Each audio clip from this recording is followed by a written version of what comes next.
prefetch কি?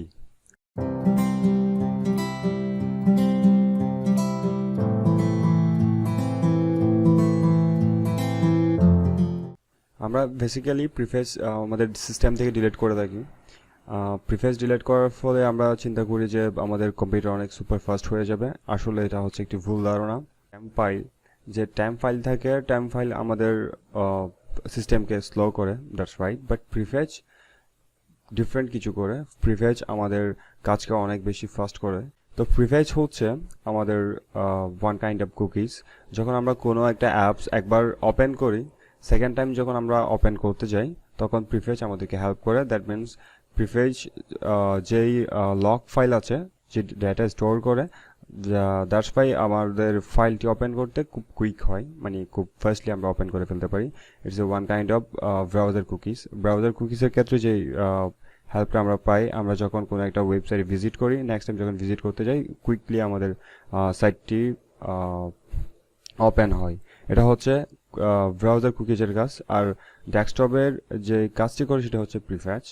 So প্রিফেচ নিয়ে আমাদের যেই ভ্রান্ত ধারণাটি আছে, আমরা মনে করি যে প্রিফেচ ডিলিট করে দিলে আমাদের উইন্ডোজ অনেক ফাস্ট হবে। প্রিফেচ আমরা সিস্টেম থেকে ডিলিট করব না। চিন্তা করি যে আমরা প্রিফেচ যদি, কারণ ফাইলগুলো যদি এভাবে স্টোরেজ হতে থাকে, তাহলে যে আমাদের সিস্টেমটাকে স্লো করবে। প্রিফেচের একটা লিমিটেশনস আছে। লিমিটেশনসটা হচ্ছে প্রিফেচ 124 ফাইল পর্যন্ত ব্যাকআপ নিতে পারে। আর 124 ফাইল থেকে, দ্যাট মিনস 124 ফাইল থেকে যদি বেশি হয়, সে নেক্সট ফাইল নেওয়ার আগে 124-এর মধ্যে রিপ্লেস করে নেয়। 124 থেকে বেশি প্রিফেচে স্টোরেজ হয় না। আমি জাস্ট প্রিফেচ কীভাবে রান করে সেটা দেখাই। আমরা উইন্ডোজ আর কমান্ডেই লিখব প্রিফেচ। সো আপনারা দেখতে পাচ্ছেন এখানে প্রিফেচের যে ফাইলগুলো আছে, সেগুলো হচ্ছে আমাদের যে আমরা কারেন্টলি যেই টাইপের কাজগুলো করেছি, সেই কাজগুলোর একটা লগ ফাইল এখানে স্টোরেজ হয়ে যায়। প্রিফেচ ডিলিট করলে আমাদের কোনো বেনিফিট হবে না।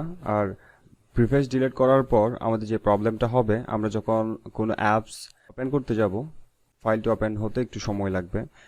আবার যখন নেক্সট টাইম যখন ওপেন করব, তখন প্রিফেচে যেহেতু ডেটা স্টোরেজ হয়ে গেছে লগ ফাইল, তারপর থেকে আমাদের আবার ফার্স্ট হয়ে যাবে। সো এটা হচ্ছে প্রিফেচের কাজ। সো প্রিফেচের ব্যাপারে যদি কোনো কনফিউশন থাকে, আপনার কমেন্টে জানাবেন।